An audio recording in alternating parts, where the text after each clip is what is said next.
सृष्टि बचपन से ही दिखने में सुंदर नहीं थी, लेकिन अमीर बाप की बेटी सृष्टि पर उसकी माँ जान छिड़कती। मेरी बेटी कितनी प्यारी है, भगवान सबको सृष्टि जैसी बेटी दे। सृष्टि धीरे धीरे बड़ी होती है। एक दिन सृष्टि की सहेली कहती है, तू दिखने में कितनी अजीब सी है, लेकिन मैं जानती हूँ हम सब में सबसे अच्छी शादी तो तेरी ही होगी। तेरे पापा अमीर जो है। और बता नहीं सकते यार, दहेज तो हर कोई देता है, ये क्या ज्यादा ले जाएगी अपने पति के लिए? अरे बड़े शहर में कोठी है इसके पापा की। अरे पापा की है ना, कौन सी इसकी है? इसकी होती तब तो कोई भी लड़का इससे शादी कर लेता। अरे पापा की मतलब पापा की है तो मेरी ही है ना? किसने कहा? अब तेरी तो तब होगी ना जब तेरा भाई ना हो। वैसे भी शादी के बाद सारी प्रॉपर्टी भाई के नाम होती है। सृष्टि समझ जाती है कि उसे किसी भी हालत में माँ बाप की सारी प्रॉपर्टी को अपने नाम करना है, लेकिन कैसे? एक दिन सृष्टि का भाई शीनू कहता है, बहन क्या कर रही है? तुझसे एक बात करनी है। अरे हाँ हाँ करना, मैं तो तेरी बहन हूँ। बहन मेरी लाइफ में ना एक लड़की है, बहुत अच्छी है। मैं सोच रहा हूँ माँ और पापा से बात करूँ शादी के लिए। सृष्टि को समझ में आ जाता है कि भाई की शादी होते ही भाभी उसे एक दिन भी घर में बर्दाश्त नहीं करेगी। क्या बात है भाई, बताना कौन है वो?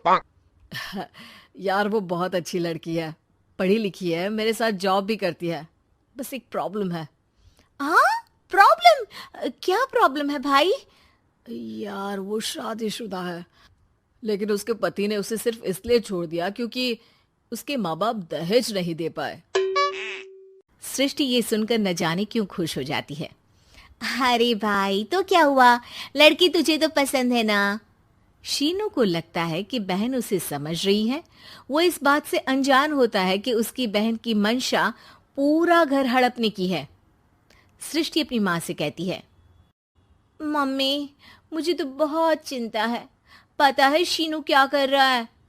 अरे क्या कर रहा है? वो तो काम पर जाता है और वापस घर आता है। नहीं ना माँ, वो यही तो नहीं कर रहा, बाकी सब कर रहा है। आपको पता है उससे प्यार है, और वो भी एक शादीशुदा लड़की से। ये क्या हो गया? मैं सोसाइटी में क्या मुंह दिखाऊंगी? अरे तेरे पापा तो यही कहेंगे कि मैंने ही उसे बिगाड़ दिया है। माँ देखो, मेरी बात मानो, पापा पर भी विश्वास करने की जरूरत नहीं है। अब आप ही बताओ, पापा इतनी देर घर के बाहर रहते हैं क्यों? बोलो। अरे बेटा वो तो नौकरी करते हैं ना। तू बहुत भोली है माँ। पापा का ऑफिस तो 7 बजे खत्म हो जाता है, लेकिन देखो कितनी देर से आते हैं। अरे नहीं नहीं बेटा, ऐसी कोई बात नहीं है। सृष्टि माँ को एक औरत से बात करते पिता की फोटो दिखाती है। देखो माँ, कैसे हैं पापा? मैं ना कहती थी कि पापा सही नहीं है। मैं तेरे पापा से बात करूंगी, दे फोटो मुझे। ओ माँ, वो तो डिलीट हो गई। लेकिन चल, तूने तो देख लिया ना। पापा से बाद में बात कर लेना, और हाँ, मेरा नाम बिल्कुल मत लेना। हाँ माँ। अब क्या था, सृष्टि के माँ और पिता के बीच झगड़ा होना शुरू हो जाता है। सृष्टि के मन में क्या चल रहा था कोई नहीं जानता था। एक दिन, माँ सृष्टि के लिए एक लड़का देखा है, वो लोग शाम को उसे देखने आने वाले हैं। और हाँ माँ, एक खुशखबरी, मैं और पापा मिलकर एक नया बिजनेस ट्राई कर रहे हैं। शाम को लड़का आता है, सांवले रंग का। सृष्टि को तो बिल्कुल भी पसंद नहीं आता।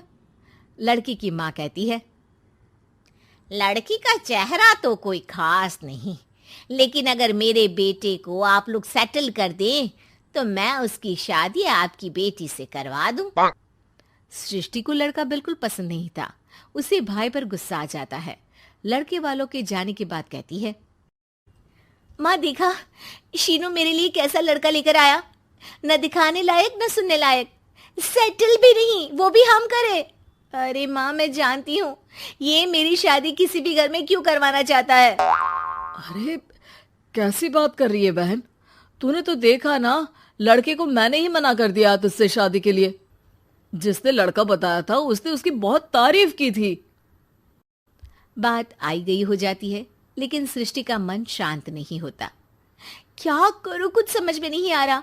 मेरी शादी हो गई तो ये लोग पूरी प्रॉपर्टी शीनू के नाम कर देंगे, मेरे हाथ तो कुछ लगेगा ही नहीं। तभी सृष्टि को आइडिया आता है। वो किसी वकील को फोन करती है। जी देखिए, अगर आपके मम्मी पापा का तलाक हो जाता है तो आपके पिता की आधी प्रॉपर्टी आपकी माँ के नाम हो जाएगी, फिर उसे वो किसी को भी दे सकती है। सृष्टि अब माँ को बेटे के खिलाफ भरती है। माँ, शीनू पर नजर रखा करो, वो जिस लड़की के प्यार में है ना वो शादीशुदा है। यहाँ आएगी, सारा पैसा रुपया जमीन जायदाद सब हड़प लेगी। पापा का भी हाल तुमसे छुपा नहीं है। ऐसा ना हो कि मैं और आप एक दिन सड़क पर भीख मांगे। हे भगवान, मैं तो जीते जी मर जाऊंगी अगर ऐसा हो गया तो। ऐसा हो गया नहीं माँ, ऐसा ही होगा। अभी समय है, आगे का सोच लो। मैं तो कहती हूँ पापा से आधी प्रॉपर्टी लेकर अलग हो जाओ। पापा की आधी प्रॉपर्टी भी हम लोगों को अगर मिल जाती है ना तो अगले 7 जन्म सफल समझो। बेचारी माँ बेटी के कहने पर पति से तलाक लेकर अलग हो जाती है। सृष्टि अब पैसों से गाड़ी और अपने दूसरे महंगे शौक पूरे करने लगी। उसके दोस्त भी उसके पैसे इस्तेमाल करते। सृष्टि, कल तुम कहाँ थी? मैं सारा दिन घर पर अकेली थी। तो मैं क्या करूं? मैंने ठेका तो नहीं लिया है ना तुम्हें संभालने का। माँ को सृष्टि से ये उम्मीद नहीं थी। वो बैठकर रोने लगती है। वहीं उसका पति यानी कि सृष्टि के पिता आ जाते हैं। मैं जानता था कि तुम्हारा यही हाल होगा, तो आपने मुझे रोका क्यों नहीं? मैं रोकता तो तुम रुकती क्या?